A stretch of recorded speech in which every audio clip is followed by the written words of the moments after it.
Hey everybody, this is Kim Hill, coming at you live and direct from my car. Shout out to all the commuters in Brooklyn, Manhattan, Jersey. Yeah, it's an interesting life, but you know, if you live in the tri-state area, you know what it's like to commute. I take Cassius from Newark to the West Village 5 days a week for school until we're Jersey bound for school next year. It's a whole other story. But so I spend a copious amounts of time in my car handling business, getting to and fro. And yeah, so this is one of those days I'm done with all my work and I'm waiting for him to get out of school. But anyway, I digress. I am doing this today as a kind of homage to launching my GoFundMe 1 year ago today. It was November 7th of 2018 that I launched my GoFundMe. And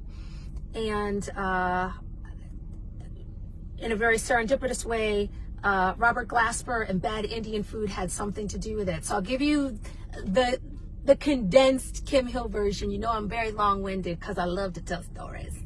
Although I don't lie, I am a storyteller. So mid-October, Cassius was on his first farm trip for 3rd grade, and we had 4 days and 3 nights without our children. And trust me, all of us had all these plans about how we were going to lose our minds and like do all this stuff, and really none of us did much of anything because we're basically kind of lost without the responsibilities of our kids. Anyway, Robert Glasper was doing a residency at the Blue Note. And I don't know what I was thinking. I thought I was going to roll up and get a ticket or just, you know, and I was not able to. And at the time I was teaching at NYU, which is right around the corner.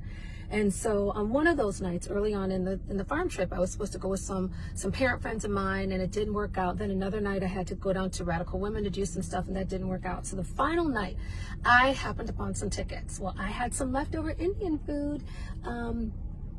And, you know, she just didn't really agree with me. She had different plans, and I wasn't sick, but I just didn't have the confidence to feel like I should be away from my home, right?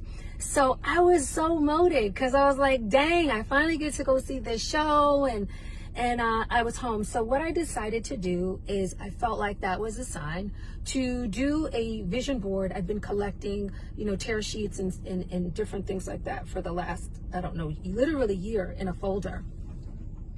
And I decided in that moment, I was like, well, since I'm going to be home tonight, let me do this. So anyways, I put together this vision board, and I put some really astronomical things on there because that was like the time to really leap out on faith. And I had the NOK logo with Target and Richie Lou Dennis, and I was going to be like a part of Sundial. And I had like this house, and I had me walking to the house. One day I'm going to post a picture because it sounds crazy. I had some artwork. So this was October 13th. Cassius comes home October 14th. On November 7th, I launched my GoFundMe because I felt like I can't do all of these things at once. And I'd been so inspired by folks with various projects and endeavors that did crowdfunding. I launched it. I had a really great like out the stall moment. And off I went. So that was November 7th. November 9th, my sister's birthday, shout out to my sister Terry, I got word that my brother needed like a general procedure. And I was going to go home anyways that weekend for my high school reunion. Well, that procedure ended up being the beginning of a culmination of surgeries. But who knew that at the time? So on my way to Syracuse, I went and saw this house. Again, it's this like, you know, faith, right, that I have. And I went and saw this house. Cassius and I fell in love with it, and we put in an offer. And as crazy as it is, our offer got accepted. So from October 13th, when I made this vision board, to November 14th, 1 month and 1 day later, I went from putting this house on this vision board to having an accepted offer and officially being in contract. All hell broke loose. So yes, GoFundMe is trucking along, right? And it's going and it's going and it's going and it's going. And I'm like full on in contract in this house in a whole other state. And I'm kind of like, what am I doing? What was one surgery ended up being 2 surgeries. What was 2 surgeries ended up being 3. And for those of you that know my brother, you know how close we are and how wonderful he is to so many people. Just keep him in your thoughts and prayers. Of course, he's still alive, you know, and he did have to go on and have some he has had some major challenges, but God is bringing him through. But it was a really difficult time to be focused on something that then became very trivial to me, in terms of like raising money for my business. And so I started to pull back, and then I started running into some rifts at Radical Women, and that had to be redefined and retuned. And I was going, God, what is going on? I know that I'm supposed to be doing this. I know that it is important. I know that, you know, I'm being led to do this and pushed in this direction, but I would have never done any one of those things. Listen, I wouldn't have started a GoFundMe if I knew I was going to do a house. I wouldn't have gotten into a contract on a house if I knew my brother was going to get sick. Like, but everything happened at once. And I know there's some folks out there nodding amen because you've been there, right? But somehow, every doctor that said that my brother wouldn't pull through was wrong. Somehow, every time within the 4 months it took me to close this house, I was able to do it as a single mom. And for the record, you ain't just getting no house because you got like $5 to put down on it. You got to have 2 solid years of tax returns that substantiate that you not only are capable, that you've made a certain amount of money. And shout out to busting your ass to all the single moms that actually do that and make it happen.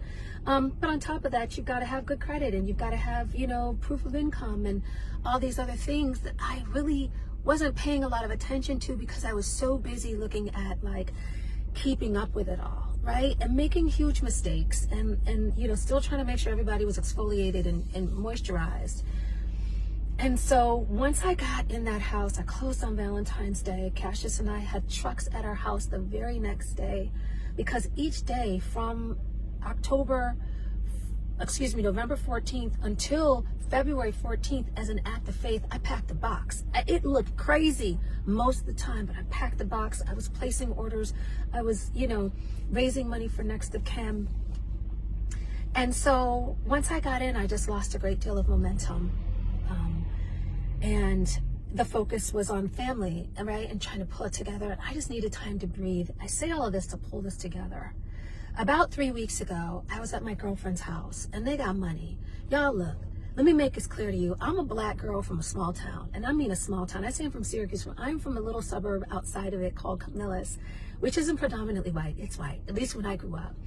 And so, you know, you can do all right there with $50,000 and you can get a little house and you can live happily ever after. When I say, when you're in Manhattan, and I lived in Los Angeles, there ain't no kind of money like Manhattan money. That's wealth. You can't be poor unless you got some subsidized stuff living here. So I'm in a house, right, with a family that is balling, right? And Dad is very, very successful. And he sits me down and he goes, you know, my wife loves your products and we love what you're doing and you're so tenacious. And I'm looking at this and I'm going, why did you stop? What is the problem? And I told him. And he said, I get it. But how do you think this happened? How do you think I've built my businesses? What do you think wealthy people do? Aside from them understanding how to use money and other people's money and using what they have to leverage and building relationships. He's like, you know, a lot of y'all, and he was very real. He's not a man of color. He's like, a lot of times y'all have it wrong. You have it right in the intensity in which you work and the level of pride, but you have to be more strategic and you have to use your resources and you have to ask, which is so difficult, especially for Black women. And I actually had started to feel kind of like guilty or weird. And it was because of the naysayers that had never done what I did. They never had the chutzpah to start a GoFundMe or crowd raise or even start a project and step out on faith and go, I got 3 samples, I'm gonna put my name on it and see what happens. They didn't do that, but they were being extremely talkative and negative about the things I was trying to do. So I decided I'm gonna listen to the man who had 8 floors, and I'm not coming out. Sorry. I'm not coming out my sweat. And not because he's wealthy, and not because, you know, this is a happy household. So they're able to do things that are bigger than money and broader than money, but because he's really saying when it comes to wealth building and really investing in your business, you've got to do the very things that I, through fear and through other people. Hold on a second. I'm not coming out. I'm not coming out. Thank you. Thank you both. Yeah. I don't understand. Like, I got two people flagging me down for this. I said, anyway, I'm in the West Village in New York. Everybody's fighting for a parking space. Anyway, I say all of this to say, it's the 1-year anniversary of my GoFundMe, and I stopped for like 8 months, and it's back on. And whatever you're inclined, when you see that everybody's raising money to do stuff for their children, for medicine, for school, for ailing family members, and all of that matters. All of it matters. I was inspired by somebody that's where I want to be, to keep pushing and to use all the tools in my box, because he believes in me. And one could say, if he got all that money, why doesn't he invest? And it's not to say that he's not going to. But people are more willing to invest in you when they what? When they see you investing in yourself, and when they see you being consistent. And I really learned a great lesson that day. And they threw down the food too, because you can cook a behind off. So I'm back. I'm happy to report my brother is doing great. And next of kin will continue to flourish and shine. And feel inclined to, you know, hopefully something I said inspires you. And everybody has their Robert Glasper bad Indian food moment, right? The evening that they had set out and planned to do, and it ended up pushing their life in a different direction. I'm glad I stayed home that night. I'm glad that I made that vision board. And for the record, the house came off the vision board. I put 3 pieces of art on the vision board. They all got sold. I manifested Benga Akinabe because I wanted a piece of his furniture. He became my business partner. Shout out to Benga. And yeah, things are happening. So do that vision board, believe in yourself, put yourself out there, and never stop investing in yourself, especially when you are doing it, because the naysayers that don't do the things that you're doing have something to say about it. That's it. Thank you for listening. I'm Kim Hill. I have a GoFundMe and Next to Kim Beauty, and we'll talk again soon. This might be a series from the Car Chronicles. I don't know. With me, you just can't ever call it. Bye. Oh, profile. I was gonna leave you with the nose because I kept it.